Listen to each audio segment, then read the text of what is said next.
नमस्कार. मी प्रणय कंसार आपलं सर्वांचं स्वागत करतोय नॉलेज व्हॅली MPSC ऑनलाईन इन्स्टिट्यूशनमध्ये. आज आहे 10 डिसेंबर 2020 आणि आपण बघून घेणार आहोत की लोकसत्ता न्यूजपेपरमध्ये कुठले महत्त्वाचे न्यूज कव्हर झाले आहेत. तर पहिली जी न्यूज आहे ती आहे माणसांच्या उन्मादामुळे गव्याचे मृत्यू. ठीक आहे, या न्यूजमध्ये आपल्याला गव्याविषयी माहिती घ्यायची आहे. गव्याला अजून काय म्हणता येते तर गव्याला वाईल्ड गौर किंवा इंडियन बायसनसुद्धा म्हणतात. काय म्हणतात? वाईल्ड गौर किंवा इंडियन बायसन. ठीक आहे, हा कुठे सापडतो तर हा दक्षिण आणि दक्षिण पूर्व आशियामध्ये सापडतो. ठीक आहे, कुठे सापडतो तर दक्षिण आणि दक्षिण पूर्वी आशियामध्ये हा भेटतो. ठीक आहे, IUCNचा जर आपण स्टेटस बघितलं तर तो वल्नरेबल आहे. ठीक आहे, आपण 9 लिस्ट बघितली होती ना, 9 क्लासिफिकेशन बघितलं होतं. त्यापैकी जो इंडियन बायसन आहे तो कोण आहे? वल्नरेबल आहे. ठीक आहे, एक आकड्यानुसार 2016मध्ये ठीक आहे त्याची जी संख्या होती ते 21,000च्या आसपास होती. ओके, परंतु कालांतराने त्यांची जी संख्या ती खूप जास्त कमी होत चालली आहे. ओके, आणि 70% एवढी त्यांची संख्या कमी झाली आहे. आणि सध्या जर बघितलं तर आपण श्रीलंका आणि बांगलादेश, कुठे कुठे श्रीलंका आणि बांगलादेश, ठीक आहे, इथे जवळजवळ ते अस्तित्वात नाही आहेत करणं. ठीक आहे, त्यांचं अस्तित्व संपुष्टात आलं आहे. कुठे कुठे? श्रीलंका आणि बांगलादेशमध्ये. ठीक आहे, त्यानंतर जेवढे काही गाईचं प्रजाती वगैरे आहेत, ठीक आहे, त्यापैकी हे सर्वात मोठं आहे. ठीक आहे, कॅटलची जे काही वाईल्ड कॅटलची प्रजाती आहे त्याच्यापैकी हा सर्वात मोठा आहे. मलेशियामध्ये त्याला सेलादांग म्हणतात. काय म्हणतात मलेशियामध्ये? तर मलेशियामध्ये त्याला सेलादांग म्हणतात.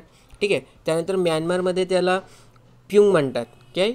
प्युंग. ठीक आहे, म्यानमारमध्ये काय म्हणतात? प्युंग म्हणतात. ओके, आणि जर त्याला आपण पाळलेला असेल, ठीक आहे, पाळलेला जो गवा असतो त्याला काय म्हणतो आपण? तर त्याला आपण गायल म्हणतो किंवा मिथून म्हणतो. ठीक आहे, तर हे सर्व गव्याचे नावच आहे. ठीक आहे, तर लक्षात घ्या. मलेशियामध्ये काय म्हणतात? त्याला सेलाडंग म्हणतात. म्यानमारमध्ये प्यायुंग म्हणतात. ठीक आहे, जर आपण त्याला पाळलेला असेल, ठीक आहे, त्याचं डॉमेस्टिकेशन केलेलं असेल तर त्याला गौर म्हणूया किंवा गायल म्हणूया किंवा मिथून म्हणूया. ठीक आहे, त्यानंतर पुढे आता लक्षात घ्या, फक्त आणि फक्त भारतामध्ये सापडतो असं काहीतरी आहे का इंडियन बायसन? तर नाही, तो इतर देशांमध्ये सुद्धा सापडतो. जसं की व्हिएतनाम झाला, कंबोडिया झाला, लाओस झाला, थायलंड झाला, त्यानंतर मलेशिया झाला, Myanmar, India, Bangladesh, Bhutan, China, Nepal, या प्रत्येक जागेवरती हा इंडियन बायसन सापडतो. आता नाव इंडियन बायसन आहे, ठीक आहे, म्हणून MPSC प्रश्न विचारू शकतो बाबा इंडियन बायसन जो आहे तो फक्त आणि फक्त भारतात सापडतो. उत्तर आहे नाही. ठीक आहे, इतर आशियाई देशामध्ये सुद्धा तो सापडतो. आता भारतामध्ये कुठे कुठे त्याची प्रजाती जी आहे ती खूप जास्त प्रमाणात आहे. तर वायनाड, नागरहोल, मुडमलाई आणि बांदीपूर हा जो एक ट्रॅक्ट आहे, ठीक आहे, कुठे कुठे? वायनाड, नागरहोल, मुदुमलाई आणि बांदीपूर. ठीक आहे, तर आपलं हा जो एक ट्रॅक्ट आहे इथे खूप जास्त प्रमाणात ते सापडतात. ठीक आहे, त्यानंतर आपल्याला अजून माहिती घ्यायची तर लक्षात घ्या की यांचा जो पॉप्युलेशन आहे तो नागरहोल, बांदीपूर, ठीक आहे, हे दोन कुठे आहेत तर हे कर्नाटकामध्ये आहे. ठीक आहे, नागरहोल आणि बांदीपूर कुठे आहे? कर्नाटकामध्ये आहे. ओके, तसंच ताडोबा अंधारी टायगर रिझर्व, ठीक आहे, ताडोबा अंधारी हा महाराष्ट्रामध्ये आहे. तिथे किती संख्या यांची? 1,000च्या आसपास त्यांची संख्या आहेत करणं. ठीक आहे, तसंच Periyar tiger reserve, silent valley इथे 500 ते 1000च्या दरम्यान आहे. पेरियार आणि सायलेंट व्हॅली हा कुठे आहे तर हा केरळामध्ये आहे. कुठे आहे? केरळामध्ये आहे. ठीक आहे, वायनाडसुद्धा केरळामध्ये आहे, नागरहोल कर्नाटकामध्ये आहे, त्यानंतर बांदीपूर जे आहे ते सुद्धा कर्नाटकामध्ये आहे आणि मुडुमलाई जी आहे ती तामिळनाडूमध्ये आहे. ठीक आहे, तर एक आपण जर जनरल डिस्क्रिप्शन बघितलं तर भारताचा, ठीक आहे, भारताचा जो वेस्टर्न घाट आहे ना, ठीक आहे, वेस्टर्न घाट आहे, सह्याद्रीची जी रेंज आहे तिथे जास्त प्रमाणात भेटतात. आणि दुसरं म्हणजे मध्य प्रदेशच्या आसपास आणि आपलं नॉर्थ ईस्टर्न स्टेट आसाम वगैरे साईडला सुद्धा हे जे इंडियन बायसन्स आहेत त्यांची पॉप्युलेशन आहे. ठीक आहे, किंवा त्यांची संख्या तिथे सापडते. आता थोडीशी माहिती आपण राधानगरी वाईल्ड लाईफ सँच्युरीविषयी बघूया. का बरं राधानगरी अभयारण्याविषयी बघायचं आहे? तर राधानगरी हा गव्यासाठी खूप जास्त फेमस आहे. ठीक आहे, राधानगरी हा गव्यासाठी खूप जास्त फेमस आहे. राधानगरी कुठे आहे तर ते कोल्हापूर डिस्ट्रिक्टमध्ये आहे. ठीक आहे, कुठल्या जिल्ह्यामध्ये आहे तर कोल्हापूर जिल्ह्यामध्ये आहे. ओके, आणि लक्षात घ्या की राधानगरी जी आहे, ठीक आहे, त्याला आपण काय म्हणूया, त्याला वाईल्ड लाईफ सँच्युरी म्हणून डिक्लेअर करण्यात आलं होतं. ठीक आहे, वाईल्ड लाईफ सँच्युरी म्हणजे अभयारण्य म्हणून डिक्लेअर करण्यात आलं होतं. कधी? तर 1958 साली. परंतु तेव्हा त्याचं नाव होतं ही दाजीपूर वाईल्ड लाईफ सँच्युरी होते.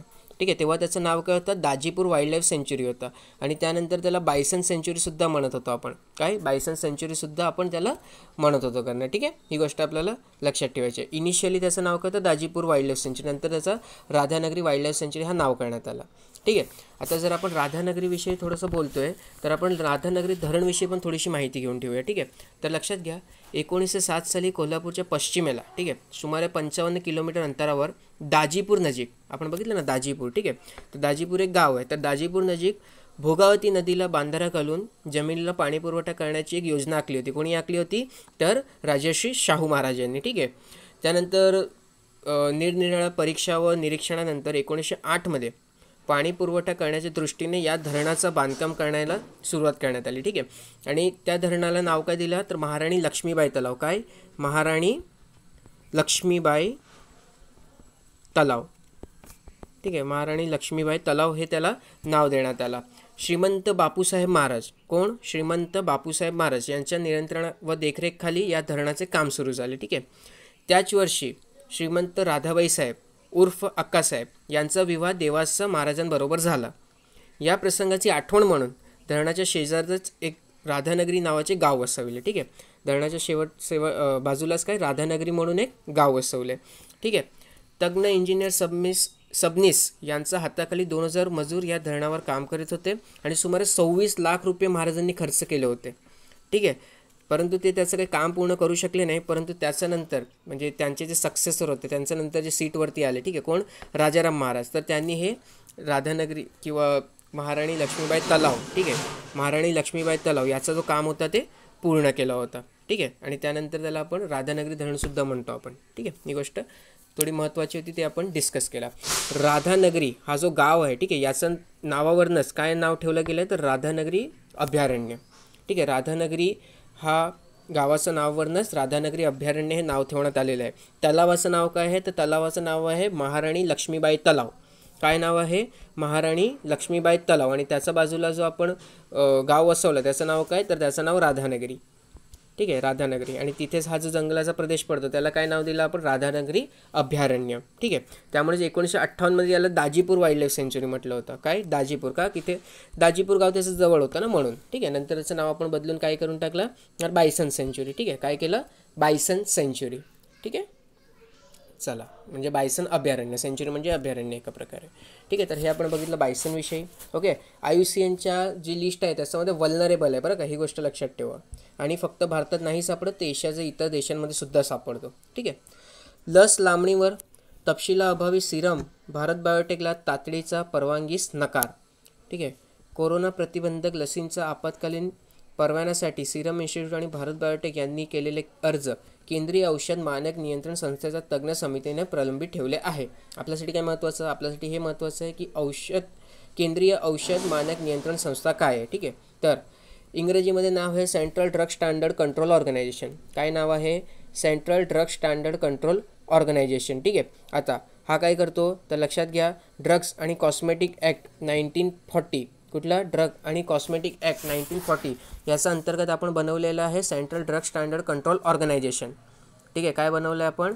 Central drug standard control organisation. Okay. आणि लक्षात घ्या, ड्रग अँड कॉस्मेटिक ॲक्ट 1940 जो आहे, ठीक आहे, ड्रग अँड कॉस्मेटिक ॲक्ट 1940 अंतर्गत जे काही कार्य सांगितले गेले, ठीक आहे, ते सर्व काम कोण बघतो? तर central drug standard control organisation बघतो. ठीक आहे. त्याचं मेन फंक्शन काय आहे? तर कुठलीही ड्रग किंवा कुठलीही दवा जर इम्पोर्ट होत असेल किंवा कुठलीही दव्याला जर अप्रुव्हल द्यायची असेल किंवा कुठल्याही प्रकारचे जर क्लिनिकल ट्रायल्स वगैरे करायचे असेल, ठीक आहे, तर त्याची परवानगी द्यायचा अधिकार कोणाकडे आहे? सेंट्रल ड्रग स्टँडर्ड कंट्रोल ऑर्गनायझेशनकडे. ठीक आहे. Central drug standard control organisation जो आहे तो लायसन्स द्यायचं कामसुद्धा करतो. ठीक आहे. तो काय करतो? लायसन्स जे असतं त्याला अप्रूव्ह करायचं कामसुद्धा कोण करतो? तर central drug standard control organisation करतो. सेंट्रल ड्रग स्टँडर्ड कंट्रोल ऑर्गनायझेशनचं अंतर्गतच येतं drug controller general of India. काय येते? Drug controller general of India. ठीक आहे. आता drug controller general of India काय करतो?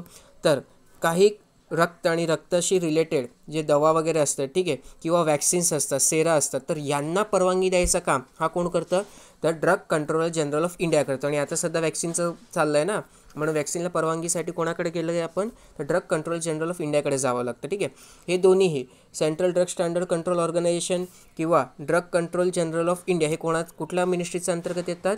तर ते ministry of health and family welfare. कुठली ministry? Ministry of health and family welfare याचा अंतर्गत येतात. ठीक आहे. म्हणजे जर आपण ते काय म्हणू त्याला, एक मिनटं, जर आपण हेरार्की बघायला गेलं, ठीक आहे, तर हेरार्की बघायला गेलं तर सर्वात वरती कुठलं येतं, ministry of health and family welfare.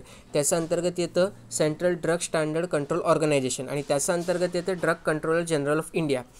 कुठल्याही प्रकारची ड्रग असू द्या, दवा असू द्या, कुठल्याही प्रकारचे इक्विपमेंट असू द्या, कुठल्याही प्रकारची क्लिनिकल ट्रायल वगैरे असू द्या, त्याला अप्रूव्ह करायचं किंवा त्यांना लायसन्स द्यायचं काम कोण करतं, central drug standard control organisation. आणि त्याचाच एक पार्ट म्हणून drug control general of India हा काम करतो. ठीक आहे, एवढं लक्षात ठेवा.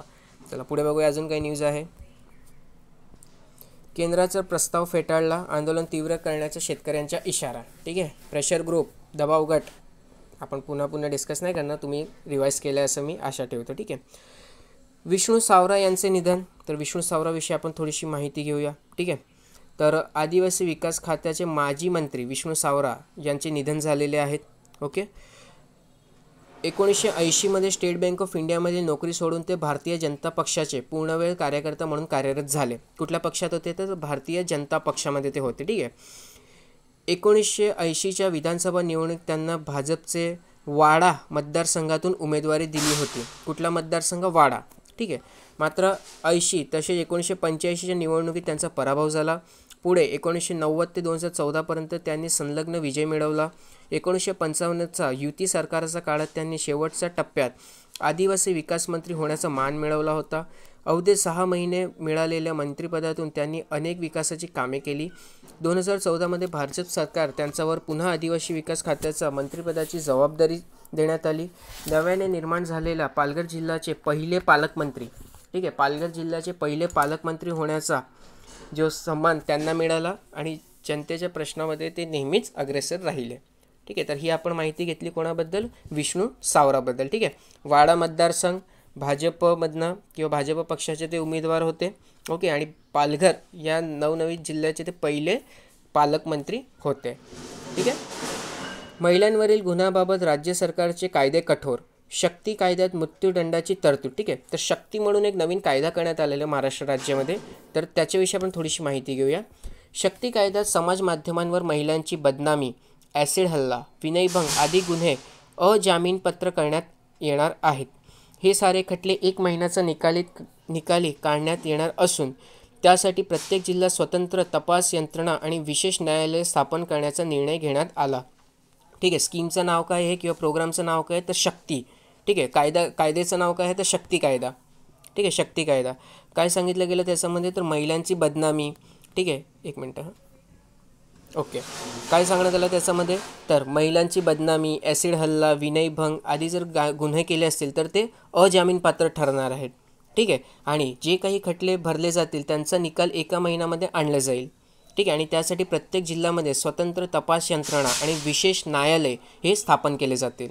ठीक आहे, महिलांवर अत्याचार रोखण्यासाठी सक्ती हा नवीन कायदा निर्माण करण्यात आला असून राज्य विधिमंडळाच्या सोमवारपासून सुरू होणाऱ्या हिवाळी अधिवेशनात याबाबत विधेयक मांडण्यात येणार आहे. सामूहिक बलात्कार करून हत्या झाल्यास फाशीच्या शिक्षेची तरतूद या प्रस्तावित कायद्यात करण्यात आली आहे. ठीक आहे, आता आपल्यासाठी महत्त्वाचं आहे की आपण याचे प्रोव्हिजन्स लिहून घेऊ. ठीक आहे, मग नोट्समध्ये हे सर्व प्रोव्हिजन्स लिहून घ्या, काय काय कायद्यामध्ये सांगण्यात आलेलं आहे करणं. ठीक आहे, या कायद्यातील बहुतांश सर्व गुन्हे अजामीनपात्र असून ओळखीच्या व्यक्तीने बलात्कार केल्यास जन्मठेप किंवा मरेपर्यंत जन्मठेप आणि दंडाची तरतूद करण्यात आली आहे. वयवर्ष 16पेक्षा कमी असलेल्या मुलींवर अत्याचार झाल्यास मरेपर्यंत जन्मठेप, सामूहिक बलात्कार प्रकरणात 20 वर्ष कठोर जन्मठेप शिक्षेची तरतूद किंवा मरेपर्यंत जन्मठेप, 10 लाख रुपये दंड किंवा मृत्यूदंड अशी तरतूद करण्यात आली आहे. ॲसिड हल्ल्यातील दंडाची रक्कम पीडित व्यक्तीस उपचारांसाठी देण्यात येणार आहे. ठीक आहे, महिनाभरात खटला निकाली लावायचा आपण एक प्रोव्हिजन बघितलं होतं इथे. तर या कायद्यानुसार दाखल होणाऱ्या गुन्ह्यास तपास 15 कार्यालयीन कामकाजाच्या दिवसात पूर्ण करावा लागणार असून अपवादात्मक स्थितीत पोलीस महानिरीक्षकांचा मान्यतेने 7 दिवस वाढवता येईल.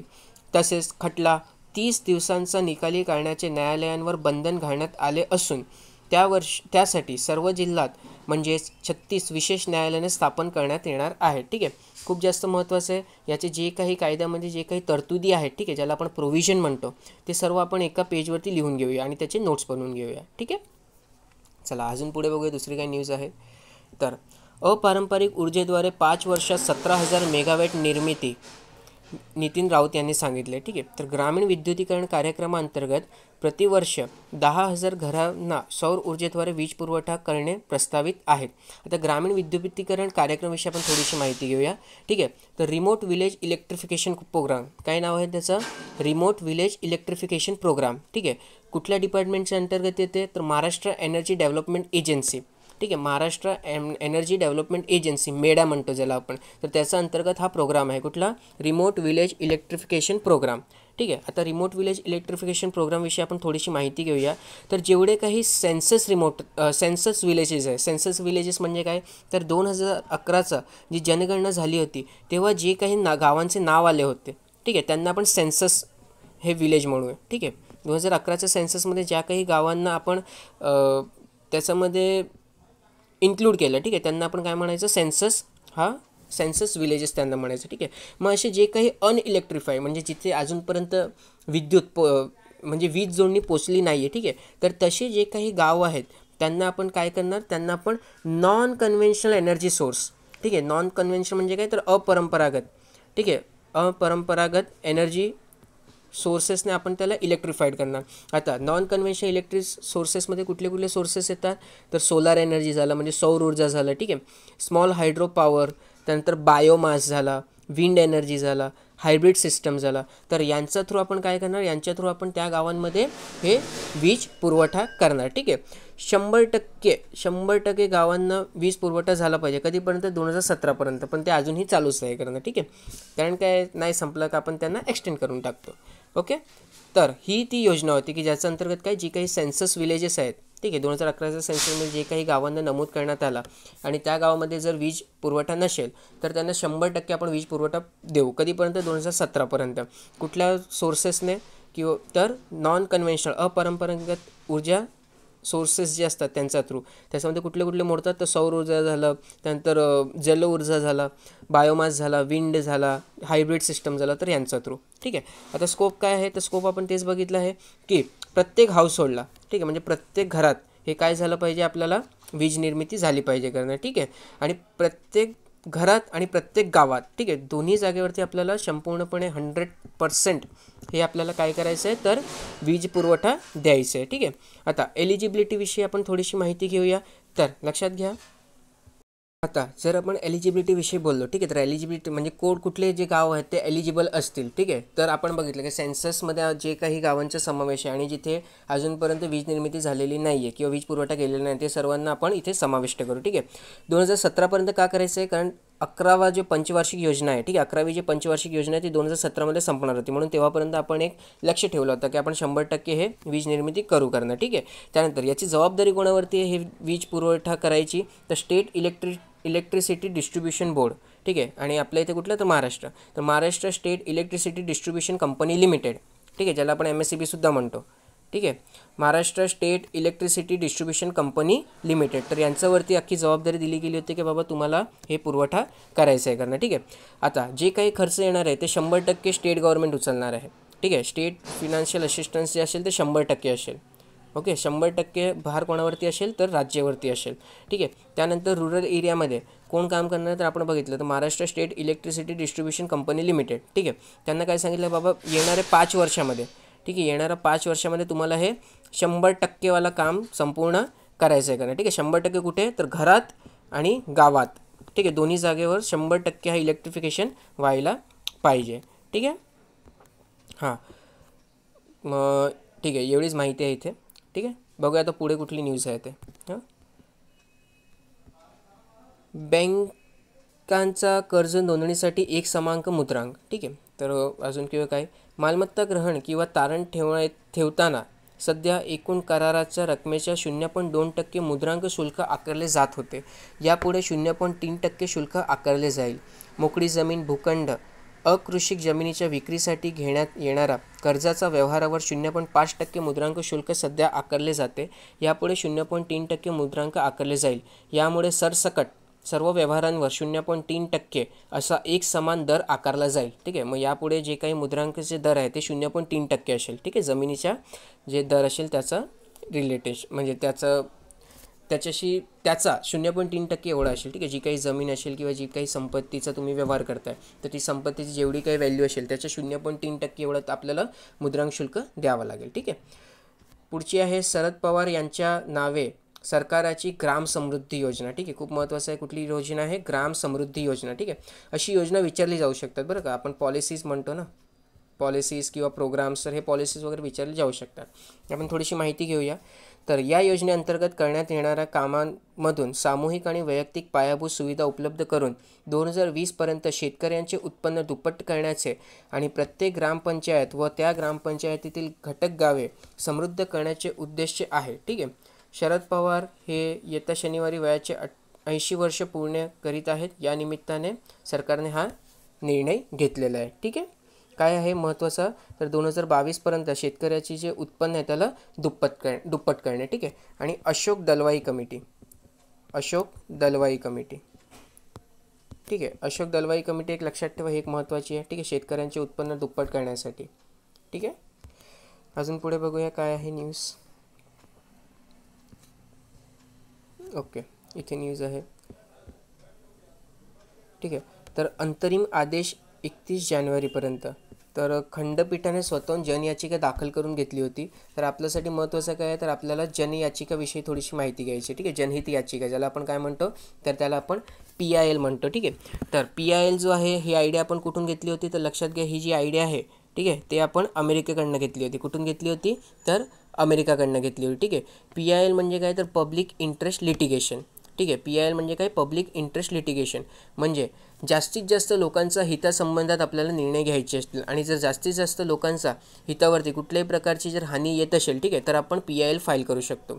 आता PIL नॉर्मली कुठल्या विषयावरती फाईल करता येते, तर पोल्युशन झाला, टेररिझम झाला, रोड सेफ्टी झाला किंवा कन्स्ट्रक्शन झाला, ठीक आहे. कन्स्ट्रक्शनमुळे होणारं पोल्युशन वगैरे झाला, तर याच्यामुळे काय होतं की आपला राईट टू लाईफ, ठीक आहे, राईट टू लाईफ, तर याच्यावरती हानी होते ना. आर्टिकल 21, ठीक आहे, कलम 21 राईट टू लाईफवरती हानी होते. मग त्यामुळे आपण काय करू शकतो, आपण PIL हा फाईल करू शकतो, ठीक आहे.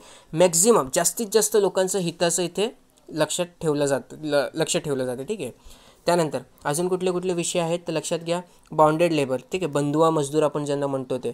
त्यानंतर मुलं, त्यानंतर जर कुठल्याही राज्याने, ठीक आहे, किंवा कुठल्याही गव्हर्नमेंट ऑथॉरिटीने किंवा पब्लिक ऑथॉरिटीने मिनिमम वेजेस जे आहेत त्याचं पेमेंट नाही केलं, तर म्हणजे एक बोलतो ना कमीत कमी एक जे आपलं पगार वगैरे भेटलं पाहिजे ते जर नाही दिला, ठीक आहे, तरी आपण हा PIL फाईल करू शकतो. तसंच विमेन्सवरती म्हणजे स्त्रियांवरती अत्याचार झाला असेल तर, एन्व्हायरमेंट पोल्युशन असेल तर, त्यानंतर खाण्यामध्ये भेळसेळ केली असेल तर, ठीक आहे. तसंच जर जे आपलं सांस्कृतिक वारसा वगैरे आहे त्याला मेंटेन करण्यासाठी, ठीक आहे, आपण PIL हा फाईल करू शकतो, ठीक आहे. पहिल्यांदा PIL कधी म्हणजे PILची आयडिया कधी आली होती, तर PILचा जो कन्सेप्ट होता, ठीक आहे, किंवा ती जी आयडिया होती ते पहिल्यांदा जस्टिस कृष्णा अय्यरने 1976मध्ये दिली होती, ठीक आहे. कधी दिली होती, 1976मध्ये. कोणी दिली होती, जस्टिस कृष्णा अय्यरने दिली होती. तो केस कुठला होता, तर मुंबई कामगार सभा वर्सेस अब्दुल थाई, ठीक आहे. मुंबई कामगार सभा वर्सेस अब्दुल थाई या केसमध्ये पहिल्यांदा जस्टिस कृष्णा अय्यर यांनी 1976मध्ये PILची आयडिया दिली होती, ठीक आहे. त्यानंतर पहिल्यांदा PIL कधी फाईल झाली होती, तर पहिल्यांदा PIL 1779मध्ये फाईल झाली होती. केस काय होता तो, तर Hussain Khatoon versus state of Bihar. कुठला केस होता, Hussain Khatoon versus state of Bihar हा केस होता, ठीक आहे. आणि इथे काय सांगितलं गेलं होतं की 40,000 जे अंडर ट्रायल प्रिझनर्स आहेत, ठीक आहे.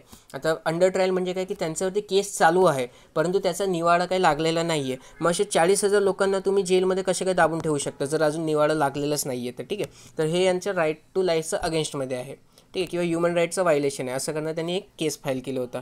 परंतु एक लक्षात घ्या की आपलं एक मिनटं हां लक्षात घ्या की PIL, ठीक आहे, याला जर कोणी एकदम हायलाईट केलं असेल, ठीक आहे, सर्वांसमोर जर आणलं असेल तर ते होते जस्टिस PN भगवती, ठीक आहे. जस्टिस PN भगवतीने याला खूप जास्त फेमस केला, ठीक आहे, आणि सांगितलं बाबा प्रत्येक माणसाला PIL फाईल करायचा अधिकार आहे, ठीक आहे. तुमच्यावरती कुठल्याही प्रकारची जर हानी वगैरे होत असेल तुमच्या अधिकारांवरती किंवा तुमचं जगण्याचं जी काही लाईफस्टाईल आहे त्याच्यावरती तर तुम्ही काय करू शकता, तुम्ही PIL फाईल करू शकता, ठीक आहे. तो केस कुठला होता, तो केस होता SP Gupta versus union of India, ठीक आहे. कुठला केस होता, SP Gupta versus union of India, ठीक आहे. जर आपण सुप्रीम कोर्टमध्ये PIL फाईल केली तर ती PIL आणि जर ते आपलं फंडामेंटल राईट्सचा अगेन्स्टमध्ये असेल, ठीक आहे, तर ते आर्टिकल कलम 32च्या अंतर्गत ती कन्सिडर केली जाते, ठीक आहे. आणि जर आपण ते हायकोर्टमध्ये फाईल केली तर कलम 226च्या अंतर्गत ती PIL कन्सिडर केली जाते करणं. ठीक आहे. आता PIL 3 प्रकारे आपल्याला फाईल करता येते. ठीक आहे.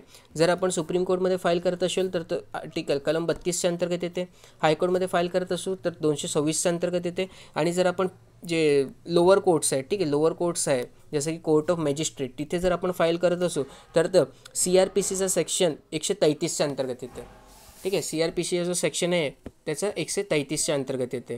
लक्षात घ्या. पब्लिक ऑथॉरिटी, ठीक आहे, पब्लिक ऑथॉरिटी याच्या अगेन्स्टमध्ये आपण PIL फाईल करू शकतो. कुठल्याही व्यक्तीचा डायरेक्ट तुम्ही अगेन्स्टमध्ये PIL फाईल करू शकत नाही. ठीक आहे. पब्लिक ऑथॉरिटी जे असतात त्यांच्या अगेन्स्टमध्ये आपण PIL फाईल करू शकतो. आता पब्लिक ऑथॉरिटी किंवा स्टेट हा कुठे डिफाईन केला गेला आहे तर ते आर्टिकल 12 कलम 12मध्ये सांगितलं गेलं. ठीक आहे.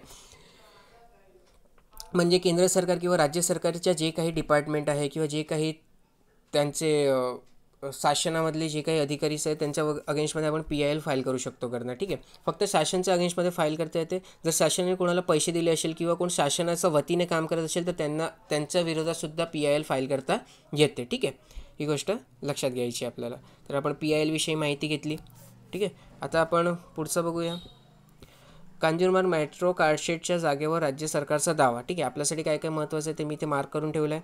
इथे आपण 3 महत्त्वाची गोष्ट बघणार आहोत. सर्वात पहिले MMRDAला बघणार. ठीक आहे. त्यानंतर आपण अटर्नी जनरल बघणार आणि त्यानंतर आपण ॲडव्होकेट जनरल बघणार. ठीक आहे. तर सर्वात आधी MMRDA विषयी थोडीशी माहिती घेऊया.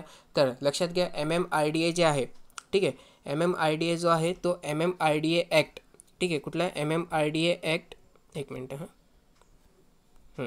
तर MMRDA जे आहे, ठीक आहे, तर MMRDA ॲक्ट 1974, ठीक आहे, याच्यानुसार तो अस्तित्वात आला होता. आणि तो कधी प्रस्थापित झाला होता तर 26 जानेवारी 1975 रोजी ते प्रस्थापित झालं होतं कारण. ठीक आहे. म्हणून MMRDA काय आहे तर ती एक स्टॅच्युटरी बॉडी आहे. काय आहे? Statutory body. कारण कायद्यानुसार ते बनवण्यात आलेली आहे ना, म्हणून त्याला आपण काय म्हणूया, त्याला आपण म्हणूया स्टॅच्युटरी बॉडी. ठीक आहे. आता MMRDAचे अध्यक्ष कोण असतात तर लक्षात ठेवा MMRDAचे जे अध्यक्ष असतात ते आपले चीफ मिनिस्टर असतात. ठीक आहे. चीफ मिनिस्टर असतात. ठीक आहे. मुख्यमंत्री असतात. आणि सध्या कोण आहे तर सध्या उद्धव ठाकरेजी आहे. ठीक आहे. आता नावच लक्षात घ्या Mumbai metropolitan region development authority. म्हणजे काय तर मुंबई रिजन जो आहे, ठीक आहे, मुंबई शहरी जो रिजन आहे त्याच्यामध्ये जे काही डेव्हलपमेंटचे कामं वगैरे बघायची असेल तो काम बघायचं काम कोणाचं आहे MMRDAचं आहे. ठीक आहे. त्याचा बाहेरचं नाही बघणार. मुंबई मेट्रोपॉलिटन रिजन आपण बघणार की कुठले कुठले एरिया आहेत जिथे हा लक्ष देतो करणं. ठीक आहे. आता याचाच भूमिकेवरती, ठीक आहे, याच्याच पातळीवरती आपण Pune municipal regional Pune metropolitan region development authority आणि Nagpur metropolitan regional development authority हे सुद्धा बनवायचा आता आपला प्रयत्न चालू आहे. ठीक आहे. त्यानंतर अजून बघायला घेतलं तर लक्षात घ्या की आता MMRDA जो आहे तो कुठे कुठे स्वतःचं लक्ष देतो करणं. ठीक आहे. तर मुंबई सिटी, ठीक आहे, मुंबई शहरामध्ये जे काही कामकाज वगैरे चाललं आहे डेव्हलपमेंटचं तिथे हा लक्ष घालतो. त्यानंतर मुंबईच्या सबर्ब्समध्ये, ठीक आहे, त्यानंतर रायगड डिस्ट्रिक्टमध्ये अलिबाग, पेण, मुरुड, पनवेल, रोहा, उरण, कर्जत तालुका इथे जर काही कामकाज करायचे असेल तर तेव्हासुद्धा MMRDAला बोलवलं जातं करणं. ठीक आहे. त्यानंतर ठाणे आणि पालघर डिस्ट्रिक्टमध्ये. ओके. तर एवढं जे काही भाग आहेत ते MMRDAचा अंडर येतात. ठीक आहे. MMRDAचा अंतर्गत ते येतात. ठीक आहे. तर हे आपण माहिती घेतली कशाविषयी MMRDA विषयी. लक्षात ठेवा जे मुख्यमंत्री असतात, ठीक आहे, महाराष्ट्राचे ते MMRDAचे पदसिद्ध अध्यक्ष असतात करणं. ठीक आहे. त्यानंतर आता आपण बघून घेऊ अटर्नी जनरल विषय. ठीक आहे. आपण काल बघितलं होतं तर हे आपल्यासाठी रिव्हिजन आहे. काल का परवाच्या डिस्कशनमध्ये आपण बघितलं होतं हे आपल्यासाठी रिव्हिजन आहे. ठीक आहे. लक्षात घ्या युनियन एक्झिक्युटिव्हचा पार्ट आहे. ठीक आहे. आपण म्हणून कार्यकारी मंडळ, ठीक आहे, तर त्याचा ते पार्ट असतात attorney general of India. Okay. त्यानंतर कलम 76चा अंतर्गत हा अटॉर्नी जनरल ऑफ इंडिया हा भारताचा एक सर्वात मोठा लॉ ऑफिसर असेल असं सांगण्यात आलेलं आहे. ठीक आहे. कलम कुठला आहे? कलम 76 आहे. ठीक आहे. आणि ते हायेस्ट लॉ ऑफिसर असतील. ठीक आहे. काय असतील ते? हायेस्ट लॉ ऑफिसर असतील. ठीक आहे. ही गोष्ट लक्षात ठेवा. आता अपॉइंटमेंट एलिजिबिलिटी कोण बघतं तर प्रेसिडेंट बघतात. ठीक आहे. कोण करतात त्यांचं अपॉइंटमेंट वगैरे प्रेसिडेंट करतात. ठीक आहे. पण ते जे काही काउन्सिल ऑफ मिनिस्टर आहे त्यांची एड अँड ॲडवाईस घेतात आणि त्याच्यानुसार ते काय करतात ते अटॉर्नी जनरल जो आहे, ठीक आहे, त्याचा अपॉइंटमेंट करतात. ओके. एक मिनटं. आता पुढे बघितला तर त्यांची एलिजिबिलिटी काय असते म्हणजे त्यांची पात्रता काय असली पाहिजे तर ते सुप्रीम कोर्टचे जज होण्याचे पात्रतेचे असले पाहिजे. सुप्रीम कोर्टचे जज होण्याची पात्रता म्हणजे काय तर त्यांनी किमान 5 वर्ष, ठीक आहे, किमान 5 वर्ष हायकोर्टमध्ये ॲज अ जज राहिलेलं पाहिजे. ठीक आहे. किंवा किमान 10 वर्ष ते हायकोर्टमध्ये, ठीक आहे. काय म्हणून पाहिजे तर ते एक ज्युरिस्ट म्हणून पाहिजे किंवा एक ॲडव्होकेट म्हणून पाहिजे तिथे. ठीक आहे, ते तिथे एक ॲडव्होकेट म्हणून पाहिजे. आणि किंवा ऑर आहे. ठीक आहे. काय बोललो मी, सर्वात आधी 5 वर्षासाठी जज असले पाहिजे हायकोर्टमध्ये कुठल्या तरी, 10 वर्ष ते ॲडव्होकेट म्हणून काम केलं पाहिजे त्यांनी हायकोर्टमध्ये, किंवा ते प्रेसिडेंटच्या नजरेत एक ॲमिनंट ज्युरिस्ट असले पाहिजे करणं. ठीक आहे, किंवा ते प्रेसिडेंटच्या नजरमध्ये एक ॲमिनंट ज्युरिस्ट असले पाहिजे. ठीक आहे. त्यानंतर त्यांच्या टर्म ऑफ म्हणजे ते किती वर्षासाठी काम करतील हे कुठेही लिहिलं गेलं नाही आहे कॉन्स्टिट्यूशनमध्ये. ठीक आहे. नॉर्मली काय आपण बघतो तर जेव्हा केव्हा गव्हर्नमेंट संपुष्टात येते, ठीक आहे, तेव्हा ते सुद्धा राजीनामा देतात स्वतःचा. ठीक आहे. जसं गव्हर्नमेंटचा कार्यकाळ संपला, ठीक आहे, तर लोकसभेचा कार्यकाळ जसं काय संपतो तसं ते सुद्धा स्वतःचा राजीनामा राजीनामा देतात. ठीक आहे. राजीनामा कोणाला देतात तर ते प्रेसिडेंटला देतात. ठीक आहे, ही गोष्ट लक्षात घ्यायची आहे आपल्याला. ओके. आणि प्रेसिडेंट त्यांना कधीही काढू शकतात. ठीक आहे. गव्हर्नमेंट म्हणजे काउन्सिल ऑफ मिनिस्टरच्या एड अँड ॲडवाईस दिला प्रेसिडेंटला की बाबा काढायचं आहे, तर त्यांना ते काढू शकतात. म्हणून त्यांना सांगतात ते प्लेजर ऑफ प्रेसिडेंट याच्यावरती डिपेंडेंट असतात करणं. ठीक आहे. म्हणजे प्रेसिडेंटची इच्छा असेल तेव्हा ते त्यांना काढू शकतात. ड्युटी आणि फंक्शन्स काय आहे ते आपण बघून घेऊया. जेव्हा पण ठीक आहे, जेव्हा पण गव्हर्नमेंट ऑफ इंडिया याच्या विरोधात केस होतो तेव्हा गव्हर्नमेंट ऑफ इंडिया याचा पक्ष धरून कोण उभे राहतात तर अटर्नी जनरल ऑफ इंडिया उभे राहतात. जर प्रेसिडेंटने एखादा कामकाज सांगितलं की बाबा तुम्हाला या केसमध्ये भारताचा पक्ष मांडायचा आहे किंवा भारताचा पक्ष मांडायचा आहे, तेव्हा तिथे अटर्नी जनरल जे असतात ते उभे राहतात करणं. ठीक आहे. जर आपले प्रेसिडेंट आहे त्यांनी कलम 143 अंतर्गत, ठीक आहे, सुप्रीम कोर्टकडनं कुठलीही ॲडवाईस वगैरे मागितली असेल तर सुप्रीम कोर्ट समोर स्वतःचा पक्ष मांडायचा म्हणजे राष्ट्रपतीचा पक्ष मांडायचं काम कोण करतात तर ते सुद्धा अटर्नी जनरल करतात. ठीक आहे. लक्षात घ्या, अटर्नी जनरल जे आहेत, ठीक आहे, ते गव्हर्नमेंट ऑफ इंडियाचे सर्वंट नसतात. ठीक आहे. ते गव्हर्नमेंट ऑफ इंडियाचे काय म्हणतात त्याला, गव्हर्नमेंट ऑफ इंडियामध्ये अधिकारी किंवा तिकडचे गव्हर्नमेंट ऑफ इंडियाचे नोकर नसतात. ठीक आहे. गव्हर्नमेंट ऑफ इंडियाचे ते नोकर नसतात करणं. म्हणजे काय तर त्यांना जर स्वतःची पर्सनल प्रॅक्टिस वगैरे करायची आहे, ठीक आहे, तरीसुद्धा ते करू शकतात. त्यांना पर्सनल प्रॅक्टिस करण्यापासून रोखलं जात नाही. ठीक आहे. त्यांना पर्सनल प्रॅक्टिस करायची ते करू शकतात. ओके. आता आपण राईट्सविषयी त्यांचं बघून घेऊया. तर लक्षात घ्या, जे काही राईट्स, ठीक आहे, एक सांसदला असतात ते सर्व राईट्स जे आहेत, ठीक आहे, ते आपले अटर्नी जनरलला असतात. ते कुठल्याही सभागृहामध्ये म्हणजे लोकसभा सांगा किंवा राज्यसभा सांगा तिथे जाऊन ते स्वतःचं मत मांडू शकतात. परंतु त्यांना वोट करायचा अधिकार नाही आहे. ठीक आहे. ते वोट करू शकत नाही. ते फक्त स्वतःची बात ठेवू शकतात तिथे जाऊन ते बोलू शकतात, परंतु ते तिथे वोट करू शकत नाही. ठीक आहे. जी काही इम्युनिटी हे आपले सांसदना भेटते ते सर्व इम्युनिटीज जी आहेत ते अटर्नी जनरलला सुद्धा दिली जाते. ठीक आहे. त्यानंतर अजून महत्त्वाचं म्हणजे काय तर गव्हर्नमेंट ऑफ इंडियाचं अगेन्स्टमध्ये जर कोणी फाईल केलं असेल केस, ठीक आहे, ABC समजा या माणसाने गव्हर्नमेंट ऑफ इंडियाच्या अगेन्स्टमध्ये केस फाईल केला आहे, मग अटर्नी जनरल ABCला मदत करू शकत नाही. ठीक आहे. त्यांना गव्हर्नमेंट ऑफ इंडियाच्याच पक्ष धरायचे असेल. ठीक आहे. ही गोष्ट आपल्यासाठी महत्त्वाची आणि हे लक्षात ठेवण्यासाठी आहे. आता एकटे अटर्नी जनरल तर सर्व काम करू शकत नाही. ठीक आहे. मग त्यांच्या मदतीसाठी कोण असते तर सॉलिसिटर जनरल असतात आणि ॲडिशनल सॉलिसिटर जनरल्स असतात. ठीक आहे. कोण असतात, सॉलिसिटर जनरल असतात आणि ॲडिशनल सॉलिसिटर जनरल असतात. ठीक आहे. सेंटरमध्ये तर आपण बघितलं की अटर्नी जनरल ऑफ इंडिया असतात. ठीक आहे. मग स्टेटमध्ये कोण, स्टेटमध्ये पण एखादा न्यायिक अधिकारी पाहिजे ना, तर स्टेटमध्ये कोण असतात, स्टेटमध्ये ॲडव्होकेट जनरल असतात. ठीक आहे. स्टेटमध्ये कोण असतात, ॲडव्होकेट जनरल, आणि ज्यालाच आपण काय म्हणतो महाधिवक्ता. ठीक आहे. आणि त्यांच्यासाठी आर्टिकल कुठले आहे तर कलम 165 आहे. ठीक आहे. ही गोष्ट लक्षात ठेवा. मग आता आपण महाधिवक्ताविषयी पण थोडीशी माहिती घेऊया. ठीक आहे. तर महाधिवक्ताला काय म्हणतो आपण, advocate general of the state म्हणतो. ठीक आहे. Advocate general of the state म्हणतो. जसे अधिकार आणि जशी परिस्थिती, ठीक आहे, हे आपले सेंटरमध्ये कोणाची असते, अटर्नी जनरल ऑफ इंडियाची असते, तसंच सेम परिस्थिती जी आहे ते ॲडव्होकेट जनरलची स्टेटमध्ये असते. म्हणजे काय, ते स्टेटमध्ये सर्वात मोठे लॉ अधिकारी आहे. ठीक आहे. हायेस्ट लॉ ऑफिसर्स असतात ते. ठीक आहे. कलम 165 अंतर्गत त्यांची ही पोस्ट जी आहे त्याला कॉन्स्टिट्यूशनमध्ये सांगण्यात आलेली आहे. त्यांची म्हणजे निवडणूक किंवा त्यांचे रिमूव्हल किंवा त्यांचा पगारपाणी हे सर्व कोण बघतात तर ते सर्व गव्हर्नर बघतात. ठीक आहे. केंद्रामध्ये जे होते तिथे प्रेसिडेंट बघायचे, इथे कोण बघते, इथे गव्हर्नर बघते. ठीक आहे. आता पात्रता काय असली पाहिजे तर हे हायकोर्टचे जज म्हणून, ठीक आहे, हायकोर्टचे जज म्हणून नेमणूक होण्यासाठी ते क्वालिफाय असले पाहिजे. ठीक आहे. ते कमीत कमी हायकोर्टचे जज म्हणून त्यांची नेमणूक होण्यासाठी ते क्वालिफाय असले पाहिजे. म्हणजे काय तर त्यांनी 10 वर्ष, ठीक आहे, 10 वर्ष स्टेटमध्ये काम केलेलं असावा, स्टेटच्या ज्युडिशरीमध्ये. ठीक आहे. 10 वर्ष कमीत कमी स्टेट ज्युडिशरीमध्ये त्यांनी काम केलेलं असावं. ठीक आहे. आता पुढे आपण बघून घेऊया की त्यांची ड्युटी काय काय आहे. ठीक आहे. तर समजा गव्हर्नमेंट जे आहे, स्टेट गव्हर्नमेंट, ठीक आहे, स्टेट गव्हर्नमेंट जे आहे, गव्हर्नमेंट ऑफ स्टेट, ठीक आहे, त्याच्या अगेन्स्टमध्ये जर एखाद्याने केस फाईल केला असेल तर गव्हर्नमेंट ऑफ स्टेट याचा पक्ष कोण मांडतात तर याचा पक्ष मांडायचा अधिकार ॲडव्होकेट जनरल ऑफ स्टेटचा असते. ठीक आहे. ही गोष्ट आपल्यासाठी खूप जास्त महत्त्वाची आहे. ओके. त्यानंतर जर राज्य, ठीक आहे, जर राज्य आणि केंद्रामध्ये किंवा हायकोर्ट आणि सुप्रीम कोर्ट, ठीक आहे, याच्यामध्ये जर काहीतरी कन्फ्लिक्ट झाले असतील किंवा म्हणजे स्टेट, ठीक आहे, स्टेट आणि सुप्रीम कोर्टमध्ये जर काही कन्फ्लिक्ट झाले असतील तर स्टेटमध्ये म्हणजे स्टेटचा पक्ष धरायचा जो काम आहे तो कोण करतात, ते ॲडव्होकेट जनरल ऑफ स्टेट करतात. ठीक आहे.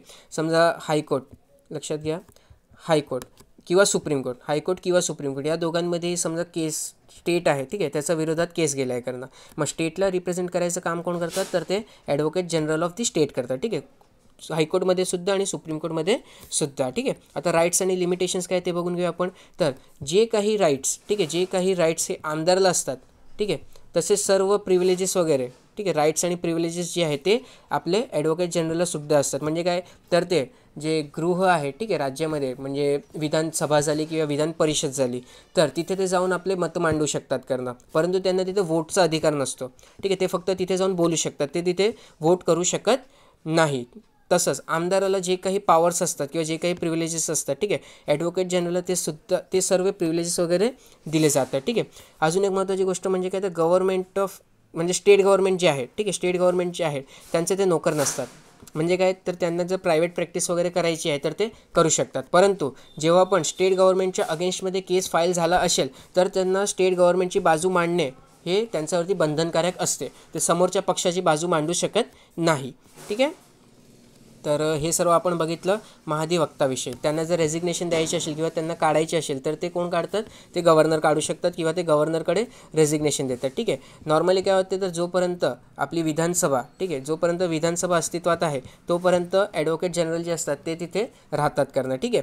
त्यानंतर जशी विधानसभा ही डिझॉल्व्ह होते, ठीक आहे, 5 वर्षानंतर, तसंच आपले जे ॲडव्होकेट जनरल ते सुद्धा राजीनामा देतात. यांचे रिअपॉइंटमेंट होऊ शकते. ठीक आहे. गव्हर्नमेंटला वाटलं की हे बाबा लई कामाच्या माणूस आहे तर त्यांचं रिअपॉइंटमेंट करता येऊ शकतं. ठीक आहे. दोघांचंही अटॉर्नी जनरल ऑफ इंडियासुद्धा रिअपॉइंटमेंट होऊ शकते आणि ॲडव्होकेट ॲडव्होकेट जनरल ऑफ इंडियाचं सुद्धा हे रिअपॉइंटमेंट होऊ शकते. ठीक आहे. हे लक्षात ठेवायचं होतं आणि आपण हे चांगल्या प्रकारे डिस्कस केलं आहे. ठीक आहे. याची नोट्स बनवून घ्या आणि याच्यामध्ये अजून दुसरं काहीच नाही. ठीक आहे. हेच सर्व पॉईंट्स आहेत. ओके, चला पुढे बघूया अजून काही महत्त्वाची न्यूज आहे. ठीक आहे. मराठा आरक्षणाबाबत याचिकांवर सर्वोच्च न्यायालयात 25 जानेवारीला अंतिम सुनावणी. ठीक आहे. 102वी घटनादुरुस्ती कायदा 2018चा अर्थ लावण्याचा मुद्दाही घटनापीठासमोर असल्यामुळे अटॉर्नी जनरल के वेणुगोपाल यांनी या प्रकरणी घटनापीठाला सहकार्य करावे अशी नोटीस पीठाने त्यांचा नावी जारी केली आहे. ठीक आहे. आता सध्याचे अटॉर्नी जनरल कोण आहे, अटॉर्नी जनरलविषयी आपण माहिती घेतली. ठीक आहे. मग सध्याचे अटॉर्नी जनरल कोण आहे, तर ते के वेणुगोपाल आहे. ठीक आहे. हे आपल्यासाठी महत्त्वाचं आहे. त्यानंतर मराठा समाजाला नोकऱ्या व शैक्षणिक प्रवेशात आरक्षण देण्यासाठी सामाजिक व शैक्षणिकदृष्ट्या मागास वर्ग म्हणजे SEBC कायदा 2018 महाराष्ट्र सरकारने केला. मुंबई उच्च न्यायालय जून 2019मध्ये हा कायदा वैध ठरवतानाच 16% आरक्षण समर्थनीय नसून आरक्षणाचे प्रमाण नोकऱ्यामध्ये 12% व प्रवेशामध्ये 13% जास्त असू नये असे सांगितले होते. ठीक आहे. महत्त्वाचं आहे. मुंबई उच्च न्यायालयाने काय सांगितलं होतं 2019मध्ये, तर 16% आरक्षण समर्थनीय नसून आरक्षणाचे प्रमाण नोकऱ्यामध्ये 12% व प्रवेशामध्ये 13% जास्त असू नये. ठीक आहे. ही गोष्ट लक्षात आपल्याला घ्यायची आहे. ओके. त्यानंतर अजून काय महत्त्वाची न्यूज आहे बघूया. ओके. तर पश्चिम महाराष्ट्रातील खाजगी साखर कारखान्यांच्या सखोल चौकशीचे आदेश. ठीक आहे. कंपनी कायदा 2013 अनुसार खाजगी गुंतवणूक तत्वावरील कारखान्यांना एका आर्थिक वर्षात जास्तीत जास्त 200 भागधारक घेण्याची मुभा. ठीक आहे. आता आपल्याला इथे बघून घ्यायचं आहे की खाजगी, ठीक आहे, म्हणजे खाजगी काय म्हणतात त्याला, कारखाना किंवा खाजगी कंपनी हे काय असतं त्याच्याविषयी आपण थोडीशी माहिती घेऊ. ठीक आहे. ज्याला आपण काय म्हणूया, आपण त्याला प्रायव्हेट लिमिटेड कंपनी म्हणूया. ठीक आहे. खाजगी कंपनीला अजून काय नाव आहे, तर प्रायव्हेट लिमिटेड कंपनी म्हणूया. ठीक आहे. आता भारतामध्ये 93% जे कंपनीज आहेत, ठीक आहे, ते कुठली कंपनी आहे, तर ते प्रायव्हेट लिमिटेड आहे. आपण PVT LTD असं लिहिलेलं असतं. ठीक आहे. मग 93% जे कंपनीज आहेत, ठीक आहे, ते काय आहेत, तर ते प्रायव्हेट लिमिटेड आहे. ठीक आहे. आता प्रायव्हेट लिमिटेड कंपनी जे आहे ते कंपनी ॲक्ट 2013मध्ये त्यांना नमूद करण्यात गेलेलं आहे आणि हे सर्व कुठल्या मिनिस्ट्रीच्या अंतर्गत येते, तर मिनिस्ट्री ऑफ कॉर्पोरेट अफेअर्सच्या अंतर्गत येते. ठीक आहे. प्रायव्हेट कंपनी वगैरे कोणाच्या अंतर्गत येते, तर मिनिस्ट्री ऑफ कॉर्पोरेट अफेअर्सच्या अंतर्गत येते. ओके. आधी एक प्रोव्हिजन होता, आता नाही आहे, की बाबा कमीत कमी तुम्हाला 1 लाख रुपये, ठीक आहे. 1,00,000 रुपयाचं जर तुम्ही सबस्क्रिप्शन घेतलं असेल तरच तुम्हाला त्यांचे शेअर होल्डर हे मानले जातील करणं, पण आता तसं काही नाही आहे. ठीक आहे, तुम्ही किती पण अमाऊंट घ्या, तुम्हाला तिथे शेअर होल्डर जे आहे ते तुम्ही तिथे मानले जातील. ठीक आहे. त्यानंतर प्रायव्हेट कंपनी जी आहे, ठीक आहे, प्रायव्हेट कंपनी कधी म्हणता येईल, त्याच्यामध्ये कमीत कमी 2 आणि जास्तीत जास्त 200 मेंबर असले पाहिजे. ठीक आहे, कमीत कमी किती असले पाहिजे 2 आणि जास्तीत जास्त किती असले पाहिजे 200 असले पाहिजे. ठीक आहे, आणि 200पेक्षा जास्त भागधारक असतील तर त्यांना प्रायव्हेट कंपनी म्हणून घेता येणार नाही. ठीक आहे, ही गोष्ट आपल्यासाठी महत्त्वाची आहे. ठीक आहे, कमीत कमी 2, जास्तीत जास्त 200. ठीक आहे. प्रायव्हेट कंपनीमध्ये लक्षात घ्या, प्रायव्हेट कंपनीमध्ये बाहेरचा कुठलाही व्यक्ती येऊन त्याचे शेअर्स वगैरे खरेदी करू शकत नाही. ठीक आहे, त्याचा मेंबरमध्ये ते शेअर हे डिस्ट्रीब्यूट होतात करणं. ठीक आहे, जनरल पब्लिक त्यांना सबस्क्राईब करू शकत नाही, त्यांची सिक्युरिटी असतात ते. ठीक आहे. त्यानंतर प्रायव्हेट कंपनी जी आहे, ठीक आहे, ते लीगल पार्टनरशिप, ठीक आहे, एक लक्षात घ्या, पार्टनरशिप आणि पब्लिक कंपनी. ठीक आहे, पार्टनरशिप आणि पब्लिक कंपनी म्हणजे काय, ते सर्वांसाठी याचे शेअर्स वगैरे ओपन असतात. आणि पार्टनरशिप म्हणजे काय, तर 2 किंवा 3 व्यक्तींचा मध्येच ती होते. मग पार्टनरशिप आणि लीगल कंपनी याचं मधलं एक क्लासिफिकेशन, ठीक आहे, याचं मधलं एक कंपनी म्हणून काय असते, किंवा याचं मधली एक बाजू म्हणून असते आपली हे प्रायव्हेट कंपनी लिमिटेड. ठीक आहे, जिथे भागधारक खूप जास्त असतं, म्हणजे 2 ते 200च्या मध्ये असतात. कारण पार्टनरशिप 2 लोकांमध्ये असू शकते ना, आणि पब्लिक ऑथॉरिटी प्रत्येकसाठी ओपन असते, पण नाही 2 ते 200च्या मध्ये. ठीक आहे, एवढे जर मेंबर्स असतील तर त्याला आपण काय म्हणू, प्रायव्हेट लिमिटेड म्हणूया. ठीक आहे. त्यानंतर अजून गोष्ट महत्त्वाची काय, तर लीगल प्रोटेक्शन दिलेलं असते. ठीक आहे, म्हणजे काल उद्या जर काहीतरी कन्फ्लिक्ट वगैरे झाले, ठीक आहे, तर लीगली त्या कन्फ्लिक्टला सॉल्व केलं जाईल. ठीक आहे, म्हणून त्यांना काय म्हणते, त्यांचे जे भागधारक असतात त्यांना लीगल प्रोटेक्शन दिलेलं असतो करणं. ठीक आहे. त्यानंतर पुढे प्रायव्हेट कंपनी जी असते, ठीक आहे, त्याची जी व्हॅल्युएशन असतील, व्हॅल्युएशन म्हणजे काय, आता बघा लिमिटेड कंपनी आहे. ठीक आहे, लिमिटेड कंपनीची व्हॅल्यू किती असेल, ठीक आहे, लिमिटेड कंपनीची व्हॅल्यू किती असेल ते कशावरती ठरते, तर त्यांच्या शेअर्सवरती ठरते. ठीक आहे, आणि इनिशियली जेवढं ते लोक इन्व्हेस्ट करतील ना तेवढं ते शेअर बाहेर पाडू शकतात. असं नाही की इन्व्हेस्टमेंट काय कमी आहे आणि तुम्ही जास्त शेअर बाहेर पडले असं नाही चालणार. ठीक आहे, जेवढं इन्व्हेस्टमेंट तेवढे शेअर तुम्हाला बाहेर पाडायचे असतात. ठीक आहे, ही गोष्ट लक्षात ठेवा. आणि जर समजा आज उद्या आपली कंपनी डिझॉल्व झाली करणं, ठीक आहे, मग ज्याचे जेवढे शेअर असतात त्याला तेवढे परत म्हणजे त्याचं प्रमाणात त्याला परत भेटेल करणं. ठीक आहे, म्हणजे नुकसान झालं तर प्रत्येकाला नुकसान येईल. ओके, आणि लिमिटेड म्हणजे काय, जेवढे काही सहकारी आहेत, ठीक आहे, त्यांनी मिळून बनवली आहे ना, मग फायदा तर प्रत्येकाचा फायदा, नुकसान तर प्रत्येकाचं नुकसान. ठीक आहे, ही गोष्ट आपल्यासाठी महत्त्वाची आहे, आपण तेवढं बघून घेतलं. ठीक आहे, चला आता पुढे बघूया अजून काही न्यूज आहे. जागतिक यादीत भारताचा 3 महासंगणकांना स्थान, परमसिद्धी AI पहिल्या 100 महासंगणकांमध्ये. ठीक आहे, आपण आता माहिती बघून घेऊया. तर जगातील पहिल्या 500 महासंगणकांमध्ये भारतातील परमसिद्धी AI, मिहिर आणि प्रत्युष या 3 महासंगणकांचे स्थान मिळवलेले आहेत. महत्त्वाचे कुठले कुठले, तर सर्वात आधी परमसिद्धी AI, त्यानंतर मिहिर आणि तिसरं आहे प्रत्युष. ठीक आहे, यादीतील पहिल्या 100 महासंगणकांमध्ये परमसिद्धी AI या महासंगणकाचा समावेश आहे. टॉप 500 सुपर कॉम्प्युटर्स ही यादी नुकतीच प्रसिद्धी करण्यात आली. यादीमध्ये पहिल्या 100 संगणकांमधील सर्वाधिक महासंगणक जपान, अमेरिका, जर्मनी, इटली आणि फ्रान्स या देशातील आहेत. जपानच्या 442 पेटाफ्लॉप क्षमतेच्या फुगाकू, काय नाव आहे, फुगाकू, महत्त्वाचं आहे, फुगाकू या महासंगणकाने सुपर कॉम्प्युटिंगमध्ये नवीन विक्रम नोंदवत पहिले स्थान प्राप्त केले आहे. पहिला कुठला आहे, फुगाकू आहे. ठीक आहे, कुठचा आहे तो, जापानचा आहे. स्पीड काय आहे, 442 पेटाफ्लॉप. ठीक आहे, पुण्यातील centre for development of advance computing that is CDAC संकल्पित केलेला परमसिद्धी AI या महासंगणकां विज्ञान आणि तंत्रज्ञान मंत्रालय, इलेक्ट्रॉनिक्स आणि माहिती तंत्रज्ञान मंत्रालय यांनी नॅशनल सुपर कॉम्प्युटिंग मिशन अंतर्गत विकसित केला. कृत्रिम बुद्धिमत्तेचा वापर करण्यात आलेल्या या महासंगणकाचा शिक्षण, अवकाश, शेती, संरक्षण आणि राष्ट्रीय सुरक्षा, आरोग्य, पूर अंदाज असं विविध क्षेत्रातील कामासाठी उपयोग होत आहे. यादीमध्ये या महासंगणकांनी 62वे, ठीक आहे, महत्त्वाचं आहे का, परमसिद्धी जो आहे त्यांनी किती 62वे स्थान मिळवले. तर पुण्यातील Indian institute of tropical management IITM असलेला प्रत्युष या महासंगणकाने 77वा स्थान मिळवला. मिहिर या महासंगणक नोएडातील national centre for medical range weather forecast NCMRWF या संस्थेमध्ये कार्यान्वित आहे. भूविज्ञान मंत्रालयात हवामान चा दर्जा सुधारण्यासाठी या महासंगणकाची मोठी मदत होत आहे. यादीमध्ये या संगणकाला 144वे स्थान आले आहे. ठीक आहे. तर परमसिद्धी AI याला 62वा स्थान. ठीक आहे. प्रत्युषला 77वा स्थान आणि मिहिरला 144वा स्थान. ठीक आहे. अजून पुढे काय आहे, चीनचे सर्वाधिक 212 महासंगणक. चीनमधील 3 महासंगणक पहिल्या 100मध्ये आहेत. तर यादीतील सर्वाधिक 212 महासंगणक चीनचे असल्याचे दिसून येत आहेत. त्याखालोखाल अमेरिकेचे 113, जपानचे 34 महासंगणक आहेत. त्यामुळे अन्य देशांना मागे टाकून चीनने आघाडी मिळवल्याचे स्पष्ट होत आहे. ठीक आहे. आता टॉप 500 जे आहे त्याच्याविषयी आपण थोडीशी माहिती घेऊया. तर टॉप 500 जो आहे, ठीक आहे, टॉप 500 जो आहे तो काय करतो, तर जे कॉम्प्युटर सिस्टम आहे, ठीक आहे, त्यातले पहिले जे 500 जे एकदम इम्पॉर्टंट कॉम्प्युटर आहे किंवा फास्टेस्ट कॉम्प्युटर आहे त्यांना तो रँक देतो करणं. ठीक आहे. कधीपासनं करतो हे सर्व काम, ते 1993 पासनं करतो आहे. ठीक आहे. 1993 पासनं ते हा जी लिस्ट आहे त्याला पब्लिश करतो आहे. ठीक आहे. सुपर कॉम्प्युटरची जी लिस्ट आहे त्याला ते पब्लिश करतं आहे. ओके. आता लक्षात घ्या, ही जी लिस्ट आहे ना, ठीक आहे, हे लिस्ट आहे ते एका वर्षानं 2दा पब्लिश होते.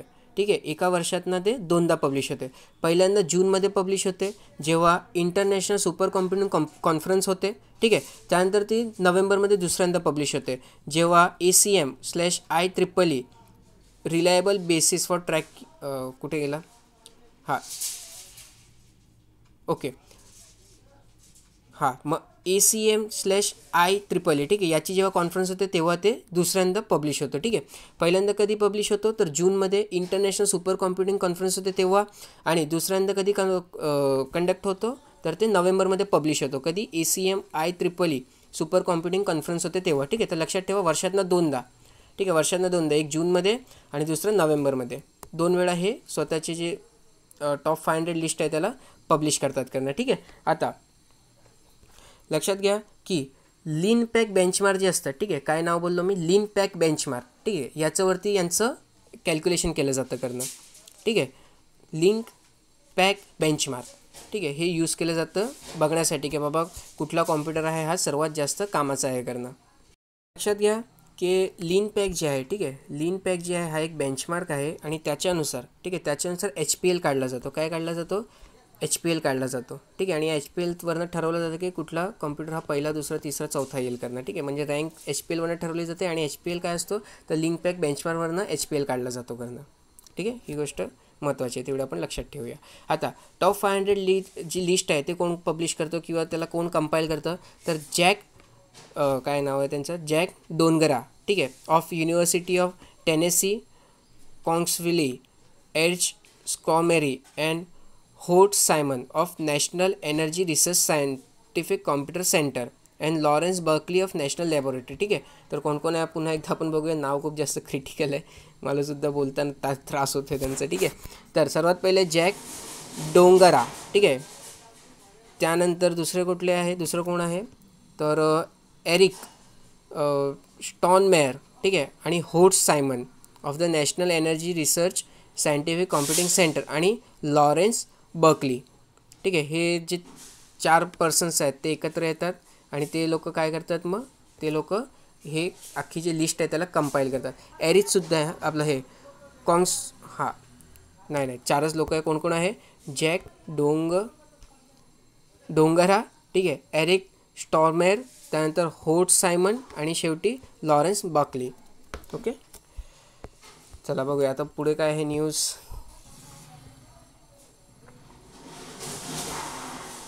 ओके. विद्यापीठ अनुदान आयोगाची अजब सूचना, विस्कळीत शिक्षणातही अटल बोगद्याचे सहल स्वप्न. ठीक आहे. आता आपण इथे थोडीशी माहिती बघून घेऊया काय लिहिलं गेलं करणं. तर हिमाचल प्रदेशमधील रोहतांग पास येथील अटल बोगदा पाहण्यासाठी अभियांत्रिकी अभ्यासक्रमाच्या विद्यार्थ्यांना प्रोत्साहित करण्याच्या सूचना विद्यापीठ अनुदान आयोगाने म्हणजे UGC विद्यापीठाचे कुलगुरू आणि महाविद्यालयांच्या प्राचार्यांना दिल्या आहेत. ठीक आहे.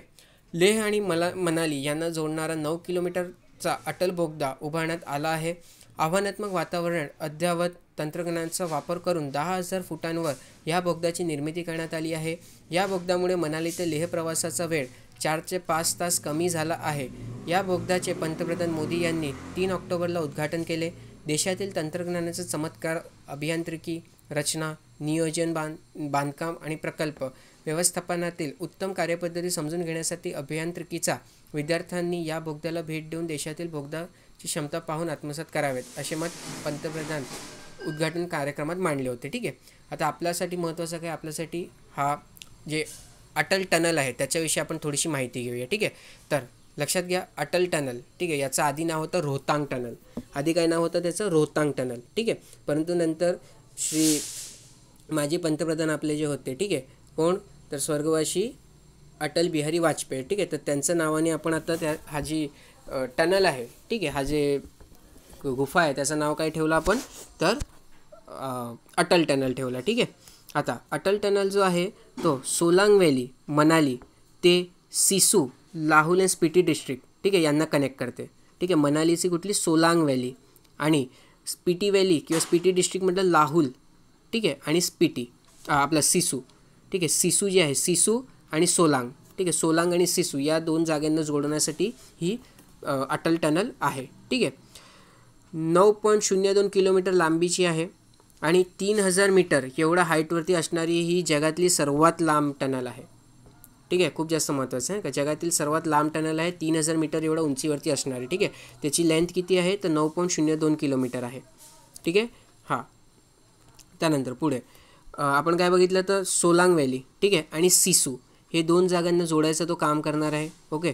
ते हा जो डिस्टन्स आहे किती आहे, अराऊंड 46 किलोमीटरचा, ते या टनलमुळे आता 15 मिनिटाचा मध्ये कवर होईल. त्याला आधी 4 तास वगैरे लागायचे कवर करताना. ठीक आहे. अजून याचे सिग्निफिकन्स काय काय आहे, ठीक आहे, तर हे ऑल वेदर कनेक्टिव्हिटी देते. आपल्याला माहीत आहे की हिमाचल प्रदेश झाला किंवा आपलं काय म्हणू जम्मू काश्मीर झाला, लेह लडाख झाला, इथे जेव्हा हिवाळा असतो तेव्हा हिमवर्षा होते आणि त्यामुळे कनेक्टिव्हिटी लॉस होते. ठीक आहे. मग आता हे काय करणार, ऑल वेदर कनेक्टिव्हिटी देणार. आपला फोर्सेस जे आहेत, ठीक आहे, त्यांचा तिथे जाण्यासाठी हा सोप्पा एक रूट प्रोव्हाइड करेल, म्हणून स्ट्रॅटेजिक याचं इम्पॉर्टन्स आहे. ठीक आहे. बेसिक फॅसिलिटीज वगैरे अवेल करेल. काय होतं, आपण बघितलं की हिमवर्षामुळे काय व्हायचं, तर 6 महिने आपला संपर्क तुटून जायचा, मग तो आता कंटिन्यू राहील करणं. ठीक आहे. फार्मर्सना त्यांचे बटाटे झाले, त्यानंतर पीस वगैरे झालं, ठीक आहे, तर यांचं जे ट्रान्सपोर्ट आहे त्याच्यामध्ये ते सुरळीत करणार. ठीक आहे. तो इझिली होणार. मग त्यामुळे काय होणार की जे फळभाज्या खराब होत होते ते आता त्याचं प्रमाण कमी होणार. ठीक आहे. आणि टुरिझमसाठी पण खूप जास्त महत्त्वाचं आहे. ठीक आहे. टुरिझमसाठी पण खूप जास्त महत्त्वाचं आहे, कारण आपण काय बघितलं, 3000 मीटर एवढा उंचीवरती असणारी ह्या जगातली सर्वात लांब टनल आहे, 9.02 किलोमीटरची. ठीक आहे. आता टनल जे आहे त्याच्यामध्ये व्हेंटिलेशनसाठी semi transverse system of ventilation हे यूज केलं आहे आपण. ठीक आहे. Semi transverse system of ventilation आपण यूज केलं आहे. थोडीशी माहिती आपण रोहतांग पासविषयी बघून घेऊया. ठीक आहे. तर रोहतांग पास कुठे आहे, तर ते हिमाचल प्रदेशमध्ये आहे. कुठे आहे, हिमाचल प्रदेशमध्ये आहे. ठीक आहे. तो पीर पंजाल रेंज जी आहे, ठीक आहे, हिमालयाची जी पीर पंजाल रेंज आहे त्याच्यामध्ये आहे. ओके. आता एक लक्षात घ्या की आपली जे अटल टनल आहे, ठीक आहे, अटल टनल जो आहे त्याला ऑपरेट कोण करतो, तर तो BRO ऑपरेट करतो. का, कोण ऑपरेट करतो, BRO, बॉर्डर रोड ऑर्गनायझेशन त्याला ऑपरेट करतो. ठीक आहे. मग आपण BRO विषयी थोडीशी माहिती घेऊया. तर BRO जी आहे ते 1960 अस्तित्वात आली होती. कोणी अस्तित्वात आणली होती, तर पंडित जवाहरलाल नेहरू यांनी त्याला अस्तित्वात आणली होती. कशासाठी अस्तित्वात आणली होती, तर जी काही बॉर्डर एरियाज आहे, ठीक आहे, नॉर्थ आणि नॉर्थ ईस्टर्न बॉर्डर एरियाज आहे, तिथे रोड वगैरे कन्स्ट्रक्ट करण्यासाठी, रोड झाले, ब्रिजेस झाले, ठीक आहे, तर यांना कन्स्ट्रक्ट करण्यासाठी आपण BRO बनवली होती. ओके. कुठल्या मिनिस्ट्रीच्या अंतर्गत येते, तर मिनिस्ट्री ऑफ डिफेन्सच्या अंतर्गत येते. ठीक आहे. बऱ्याचदा मिनिस्ट्री ऑफ होम अफेअर्सशी कन्फ्यूज करतात का, मग लक्षात घ्या ते मिनिस्ट्री ऑफ डिफेन्सच्या अंतर्गत येते. ठीक आहे. आणि जे काही बॉर्डर एरिया आहे तिथे ते कन्स्ट्रक्शनचं काम करते. अजून एक महत्त्वाची गोष्ट म्हणजे काय, तर रोहतांग जे पास आहे, ठीक आहे, रोहतांग पास आहे, तर रोहतांग पासमधनंच आपली रावी रिव्हर जी आहे, ठीक आहे, रावी नदी जी आहे, रावी आणि रावी नदी, ठीक आहे, तर रावी नदी जी आहे ती रोहतांग पासमधनंच ही ओरिजिनेट होते. ठीक आहे. चला पुढे बघूया दुसरी न्यूज. पुढची जी महत्त्वाची न्यूज आहे ती आहे, प्राधिकरणाला हरित लवाद्याने फटकारले, राष्ट्रीय महामार्गाच्या दोन्ही बाजूला झाडे लावण्याकडे दुर्लक्ष. ठीक आहे. आपल्यासाठी काय महत्त्वाचं आहे, आपल्यासाठी महत्त्वाचं आहे हरित लवादा, ज्याला आपण इंग्रजीमध्ये म्हणतो नॅशनल ग्रीन ट्रिब्युनल. ठीक आहे. एक मिनटं, पुढे जाण्याआधी एक छोटीशी माहिती राहिली ती आपण घेऊन टाकूया. ठीक आहे. इथे बघा, इथे काही महत्त्वाचे पास वगैरे आहेत. ठीक आहे. आपण त्या पासविषयी थोडीशी माहिती घेऊया. मग सर्वात पहिला जो आहे तो आहे बनिहाल पास. ठीक आहे. बनिहाल पास काय करतो, तर काश्मीर व्हॅलीमध्ये आहे बनिहाल पास. ठीक आहे. आणि तो आउटर हिमालया आणि साऊथच्या जे हिमालय आहे त्याच्यामध्ये जॉईन करतो. ठीक आहे. आता आपल्याला माहिती आहे की हिमालयाचे आउटर हिमालया, मिडल हिमालया आणि लोअर हिमालया. ठीक आहे. तर आउटर हिमालयाला हे साऊथर्न हिमालया जे आहे ज्याला आपण शिवालिकसुद्धा म्हणतो, ठीक आहे, शिवालिकसुद्धा म्हणतो, मग त्याला कनेक्शन प्रोव्हाइड करतो कुठलं, तर तो बनिहाल पास. ठीक आहे. त्यानंतर बारालाछाला पास, खूप महत्त्वाचे आहेत का हे सर्व पास, तर पासविषयी आपण माहिती घेऊया. तर बारालाछाला पास, ठीक आहे, तर लाहौल डिस्ट्रिक्टमध्ये आहे हिमाचल प्रदेशमध्ये. ओके एक मिनटं. हां, तर लाहौल डिस्ट्रिक्ट, ठीक आहे, हिमाचल प्रदेश याला कनेक्ट करतो लेह डिस्ट्रिक्ट ऑफ लडाख जोडी. ठीक आहे. बारालाचा पास काय करतो, तर लाहौल डिस्ट्रिक्ट जे आहे हिमाचल प्रदेशला त्याला जोडतो कोणाशी, तर लेह डिस्ट्रिक्ट जो आहे लडाखमध्ये, ठीक आहे, त्याच्याशी. त्यानंतर फुतुला पास काय करतो, तर लेहला कारगिलशी, ठीक आहे, जोडतो. फुतुला पास काय करतो, तर लेह जे आहे त्याला कारगिलशी जोडतो. त्यानंतर लोहतांग पास, तर लोहतांग पास जो आहे तो कुलू व्हॅली आणि स्पिटी व्हॅली, ठीक आहे, कुलू व्हॅली आणि स्पिटी व्हॅली यांच्यामध्ये तो एक या दोघांनी ही जे दोन जागा आहेत त्यांना जोडायचं काम करतो. ठीक आहे. रोहतांग पास काय बघितलं आपण, तर कुलू व्हॅली आणि लाहुल व्हॅली आणि स्पिटी व्हॅली. ठीक आहे. त्यानंतर शिपकिला पास जे आहे, तर शिपकिला पास किन्नौर डिस्ट्रिक्ट हिमाचल प्रदेश, ठीक आहे, त्याला तिब्बत रिजन जो आहे चायनाच्या त्याच्याशी तो जोडतो. ठीक आहे. त्यानंतर जेलेपला पास जो आहे तो सिक्कीमला तिब्बतशी जोडतो. ठीक आहे. त्यानंतर नाथुला पास जो आहे तो सिक्कीमला तिब्बतशी जोडतो. ठीक आहे. म्हणजे नाथुला आणि जेलेपला जो आहे तो सिक्कीममध्ये आहेत आणि ते सिक्कीमला तिब्बतशी जोडतात. ठीक आहे. त्यानंतर लिपू लेक जो आहे तो भारताची जे चौदान व्हॅली आहे, ठीक आहे, काय नाव, तर चाहुदान व्हॅली जी आहे भारताची, ठीक आहे, त्याला तिब्बतशी जोडतो. आणि हा ट्राय जंक्शनवरती आहे. ट्राय जंक्शन म्हणजे काय, तर उत्तराखंड, चायना आणि नेपाळ, ठीक आहे, हा 3 देश म्हणजे हा 3 जागांचा मध्ये आहे तो, म्हणून त्याला आपण काय म्हणतो, त्याला आपण ट्राय जंक्शन म्हणतो. ठीक आहे. त्यानंतर खारदुंगला पास, ठीक आहे, आता खारदुंगला पास जो आहे तो लडाख जो आहे, ठीक आहे, जो लडाख आहे त्याला सियाचीन ग्लेशियरशी जोडतो. ठीक आहे. लडाख जो आहे त्याला सियाचीन ग्लेशियरशी जोडतो. आणि हा हायेस्ट मोटरेबल पास आहे. ठीक आहे. जिथे आपण मोटर चालवू शकतो असं हायेस्ट पास आहे. ठीक आहे. पास म्हणजे काय असतं, तर 2 जागांना आपसमध्ये जोडायचा जो रस्ता असतो त्याला आपण पास म्हणतो. ठीक आहे. तर हायेस्ट मोटरेबल पास आहे, म्हणजे इथून मोटर वगैरे चालू शकते करणं. ठीक आहे. जगातला काही पण महत्त्वाचं आहे. त्यानंतर बॉम्बडिला पास, तर बॉम्बडिला पास जो आहे तो अरुणाचल प्रदेशमध्ये आहे. कुठे आहे, अरुणाचल प्रदेशमध्ये आहे. ठीक आहे. खूप जास्त महत्त्वाचं आहे भूगोलच्या दृष्टिकोनातून. मग याची नोट्स बनवून घ्या. ठीक आहे. आणि पुन्हा त्याला रिवाईज करा तर आपल्याला ते इझी होईल करणं. ठीक आहे, लक्षात राहील. आता पुढे आपल्याला बघायचं आहे नॅशनल ग्रीन ट्रिब्युनल विषय. ठीक आहे. तर नॅशनल ग्रीन ट्रिब्युनल जो आहे लक्षात घ्या 2010मध्ये, ठीक आहे, 2010मध्ये NGT ॲक्ट म्हणजे नॅशनल ग्रीन ट्रिब्युनल ॲक्ट हा पास करण्यात आला होता.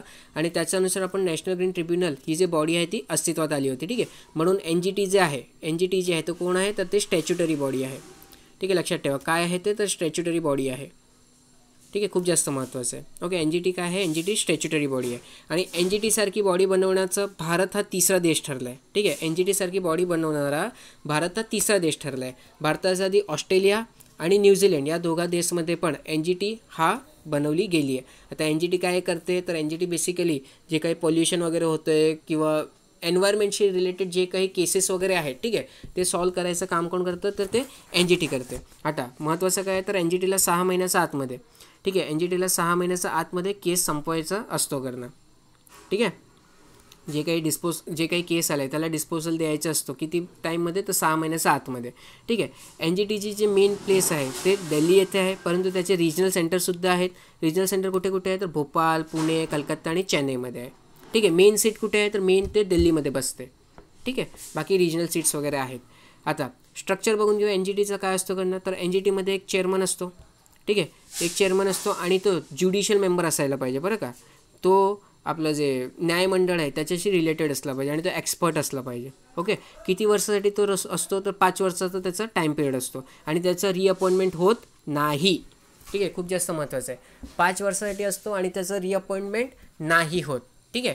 त्यानंतर त्याची जी नेमणूक आहे, नेमणूक कोण करतो, तर नेमणूक करतात आपली सेंट्रल गव्हर्नमेंट. ठीक आहे. सेंट्रल गव्हर्नमेंट त्याची नेमणूक करतात, परंतु त्याचा आधी ते चीफ जस्टिस ऑफ इंडिया जे असतात, ठीक आहे, त्यांच्याशी ते चर्चा करतात. ओके. पुढे चेअरमन जो असतो, ठीक आहे, तर चेअरमनना नेमणूक करण्यासाठी एक सिलेक्ट कमिटी बसवली जाते. ठीक आहे. तर सिलेक्शन कमिटी जी असते त्याला अपॉइंट कोण करतात, तर त्यालासुद्धा सेंट्रल गव्हर्नमेंट अपॉइंट करते. ठीक आहे. सेंट्रल गव्हर्नमेंट त्याला अपॉइंट करते. ओके, सिलेक्शन कमिटीला. त्यानंतर पुढे बघूया, कमीत कमी 10 आणि जास्तीत जास्त 20 मेंबर, कमीत कमी किती 10 आणि जास्तीत जास्त 20 फुल टाईम ज्युडिशियल मेंबर आणि एक्सपर्ट मेंबर असू शकतात कुठे, NGTमध्ये, नॅशनल ग्रीन ट्रिब्युनलमध्ये. ठीक आहे. आता पॉवर आणि ज्युरिस्डिक्शनविषयी थोडीशी माहिती घेऊया. तर एन्व्हायरमेंटशी रिलेटेड जे काही लवादे आहेत, ठीक आहे, एन्व्हायरमेंटशी रिलेटेड जे काही लवादे आहेत तर त्यांना आपण NGTच्या समोर आणू शकतो आणि त्यांना जे काही केसेस आहेत त्यांना ॲज अ सिव्हिल केस म्हणून ट्रीट केलं जाईल. ठीक आहे. त्यांना काय तर सिव्हिल केस असं मानलं जाईल करता. ठीक आहे. त्यानंतर ओरिजिनल ज्युरिडिक्शनसुद्धा आहे. ठीक आहे. ओरिजिनल ज्युरिडिक्शनसुद्धा आहे NGTकडे आणि अपिलेट ज्युरिडिक्शनसुद्धा आहे. ठीक आहे. अपिलेट ज्युरिडिक्शनसुद्धा आहे. म्हणजे तुम्हाला नाहीच काही पटलं असेल एखादा केसवरचा डिसिजन तर तुम्ही पुन्हा NGTमध्ये अपील करू शकतात. NGTमध्ये अपील नाही जमली तर तुम्ही डायरेक्ट सुप्रीम कोर्टमध्ये जाऊन अपील करू शकतात. ठीक आहे. काय बोललो मी, तुम्ही डायरेक्ट जाऊन सुप्रीम कोर्टमध्ये अपील करू शकतात NGTचा जो निकाल आला आहे त्याचा विरोधात. ठीक आहे. त्यानंतर अजून महत्त्वाची गोष्ट काय तर आपलं कोड ऑफ सिव्हिल प्रोसिजर जे आहे 1908चा त्याच्यानुसार ते केसची सुनवाई करत नाही. ठीक आहे. ते कुठलं प्रिन्सिपल फॉलो करतात, ते principle of natural justice follow करतात. ठीक आहे. ते काय करतात, principle of natural justice follow करतात आणि ते कुठल्याही प्रकारचे ऑर्डर, डिसिजन, अवॉर्ड्स आहेत, ठीक आहे, त्यांच्याविषयी माहिती मागू शकतात. ओके. त्यांच्याकडे सिव्हिल कोर्टचे सर्व पॉवर आहेत, पण ते कोड ऑफ सिव्हिल प्रोसिजर 1908 आहे त्याच्या अंतर्गत काम करत नाही. ते नॅचरल जस्टिसचा प्रिन्सिपल फॉलो करतात. ठीक आहे. आता NGT काय काय काम म्हणजे काय काय त्यांच्याकडे अधिकार आहे तर ते कुठल्याही प्रकारे कंपेन्सेशन किंवा रिलीफ देऊ शकते जो काही विक्टीम आहे त्याला. ठीक आहे. तसंच ते गव्हर्नमेंटला सांगू शकते की गव्हर्नमेंट तुमची चुकी आहे तर तुम्ही त्या जे काही डॅमेज झालं आहे ते त्यांना प्रोव्हाइड करणं. ठीक आहे. मग कंपेन्सेशन द्यायचा अधिकार आहे कोणाकडे, NGTकडे.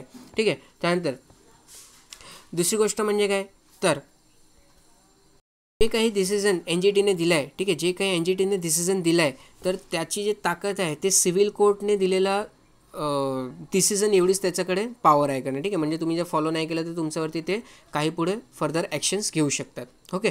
तुम्ही आता बघा फर्दर ॲक्शन काय घेता येईल ते बघा. जर तुम्ही त्यांची जे काही त्यांनी डिसिजन दिलं आहे ते जर फॉलो नाही केलं, ठीक आहे, तर तुम्हाला जेल होऊ शकते. ठीक आहे, 3 वर्षापर्यंतची, किंवा तुमच्याकडे 10 करोड रुपयाचा फाईन लावू शकतात किंवा दोन्ही होऊ शकते. ओके.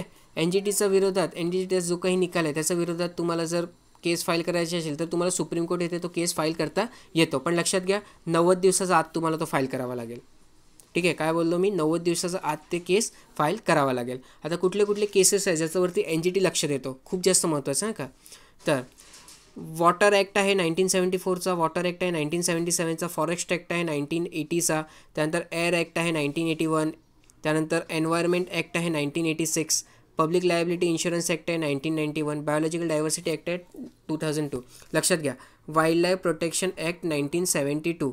ठीक आहे. वाईल्ड लाईफ प्रोटेक्शन ॲक्ट 1972 आणि फॉरेस्ट ॲक्ट 1923 ज्याला आता चेंज करून केलं आपण 2006. ठीक आहे. तर याच्यामध्ये तो केस बघू शकत नाही. याचा अंतर्गत जे काही केस फाईल झाले असतील त्याच्यावरती NGT लक्ष देत नाही. ठीक आहे. NGTकडे अधिकार नाही की ह्या 2 ॲक्टचा अंतर्गत ते केस घेऊ शकतील करणं. ठीक आहे. किंवा या 2 ॲक्टशी रिलेटेड जे काही केस असतील ते घेऊ शकत नाही कोण, NGT. ठीक आहे. महत्त्वाचं लक्षात ठेवायचं आपल्याला. चॅलेंज काय हा तर आपण बघून घेतलं. ठीक आहे. फॉरेस्ट राईट ॲक्ट जो आहे, फॉरेस्ट ॲक्ट किंवा फॉरेस्ट राईट ॲक्ट आहे 2006चा आणि वाईल्ड लाईफ प्रोटेक्शन ॲक्ट जो आहे, ठीक आहे, कुठला तर 1972चा, याचा अंतर्गत जे काही केसेस फाईल झाले त्याच्यावरती NGT निर्णय देऊ शकत नाही. ठीक आहे. त्यानंतर NGTचे डिसिजन्स आहेत, ठीक आहे, NGTचे जे डिसिजन आहेत ते सुप्रीम कोर्टमध्ये कलम 226च्या अंतर्गत चॅलेंज करता येतात. ठीक आहे. NGTचे जे काही डिसिजन्स आहेत त्यांना सुप्रीम कोर्टमध्ये कलम 226च्या अंतर्गत हे चॅलेंज करता येऊ शकतात. ठीक आहे. आणि त्यानंतर आपण बघितलं की सुप्रीम कोर्टमध्ये सुद्धा त्यांना चॅलेंज करता येतात. ओके. अजून काय त्यांच्यासाठी महत्त्वाचं आहे तर म्हणजे चॅलेंजेस काय आहेत तर त्यांच्याकडे तेवढं ह्युमन पॉवर नाही आहे. ठीक आहे. म्हणजे तेवढा स्टाफ वगैरे नाही आहे किंवा तेवढा फिनान्स नाही आहे, पैसा नाही आहे की ते 6 महिन्याच्या अंतर्गत ते जे काही केस आहेत, आपण बघितलं ना की 6 महिन्याची तुमच्याकडे टाईम पिरियड आहे की 6 महिन्याच्या अंतर्गत जे काही केस तुमच्यासमोर आले त्यांचं तुम्हाला निकाल लावायचा आहे करणं, पण बाबा तेवढं आपल्याकडे रिसोर्सेस तरी असले पाहिजे ना, तर तो एक प्रॉब्लेम आहे. ठीक आहे. हां. त्यानंतर आपण बघितलं की फक्त त्यांच्याकडे 4च रिजनल ब्रांच आहेत. त्याच्याने काय होईल बाबा, जास्त द्या. ठीक आहे. एवढं सर्व जर आपल्याकडे लोड आहे मग त्याच्यानुसार आपल्याकडे तेवढे ब्रांचेस वगैरे पण असले पाहिजे ना. ठीक आहे. तर हे सर्व चॅलेंजेस आहे NGTचे. NGT आपण अख्खा कवर केला, याचा बाहेरचा NGTवरती काही विचारलं जाणार नाही आहे. ठीक आहे. तर याची नोट्स बनवून घ्या. ओके.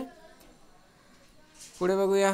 तर अतिवृष्टीमुळे पायटोफ्तोरा नामक बुरशीचा विळखा, चिकू पीक विम्याचा प्रतीक्षेत. ठीक आहे, तर लक्षात घ्या ही जी बुरशी आहे, बुरशीचं नाव लक्षात ठेवणं महत्त्वाचं आहे. ठीक आहे, काय आहे? पायटोफ्तोरा. ठीक आहे, पायटोफ्तोरा विचारलं जाऊ शकते. पायटोफ्तोरा अशी जी बुरशी आहे ते कुठल्या पिकांवरती लागते? मग कांदा, बटाटा, चिकू, सफरचंद असे ऑप्शन दिलेले असतील. मग लक्षात ठेवा की ते चिकूवरती लागते. ठीक आहे, आता पीक विमा योजनेविषयी थोडीशी माहिती घेऊया. तर पीक विमा योजना जी आहे तिचं पूर्ण नाव काय आहे? तर प्रधानमंत्री फसल विमा योजना. ठीक आहे, त्याचं ॲक्च्युअलमध्ये नाव काय आहे? प्रधानमंत्री फसल विमा योजना. कधी लॉन्च केली होती? 2016मध्ये लॉन्च केली होती. कुठल्या मिनिस्ट्रीच्या अंतर्गत येते? तर ministry of agriculture and farmer वेलफेअरच्या अंतर्गत ती येते. ठीक आहे, काय सांगितलं गेलं आहे? प्रत्येक प्रकाराचे जे खाद्य आहे, ठीक आहे, तसंच तेलीबिया आहेत, तसेच जे व्यापारी धान्य आहे, ठीक आहे, किंवा कमर्शियल क्रॉप्स ज्याला आपण म्हणतो, त्यांना आपल्याला काय द्यायचं आहे? त्यांना आपल्याला विमाचं प्रोटेक्शन द्यायचं आहे करणं. ठीक आहे, जर तुम्ही खरीफ क्रॉप उगवत असेल तर तुम्हाला 2% विमा द्यावा लागेल. जर तुम्ही रबी क्रॉप उगवत असेल तर तुम्हाला 1.5% द्यावा लागेल. आणि जर तुम्ही कमर्शियल क्रॉप किंवा फळोत्पादन करत असतील, ज्याला आपण हॉर्टिकल्चर क्रॉप म्हणतो, तर त्यासाठी तुम्हाला 5% एवढा विमाचं प्रीमियम द्यावा लागेल करणं. ठीक आहे, जर तुम्ही किसान क्रेडिट कार्ड किंवा बँकेतनं लोन घेतलं आहे, ठीक आहे, तर तुम्हाला कंपल्सरी आहे की तुम्हाला या योजनेच्या अंतर्गत यावंच लागेल करणं. प्रत्येक स्टेटमध्ये वेगवेगळे कंपनीज आहेत किंवा प्रत्येक स्टेटला सांगितलं की तुम्हाला ज्यांना योग्य वाटते त्यांना तुम्ही ही स्कीम इम्प्लिमेंट करण्यासाठी देऊ शकता. ठीक आहे, तर महाराष्ट्रामध्ये कोण आहे? महाराष्ट्रामध्ये टाटा AIG.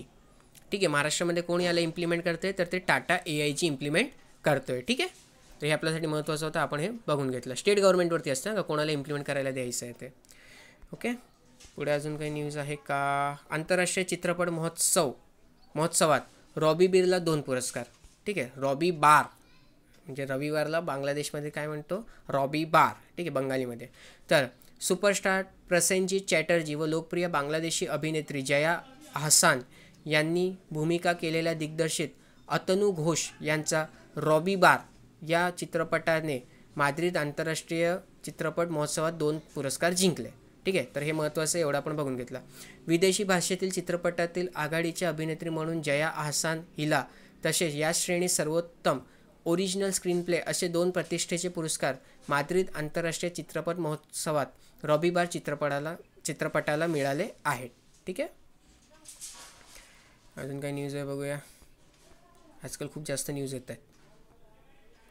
ओके, शेवटची एक न्यूज आहे. आत्मनिर्भर भारत रोजगार योजनेसाठी 23,000 कोटी. बघा, आत्मनिर्भर भारत जी आहे ती खूप मोठी योजना आहे. ठीक आहे, प्रत्येक त्याचे क्लॉज वाचायची आपल्याला गरज नाही.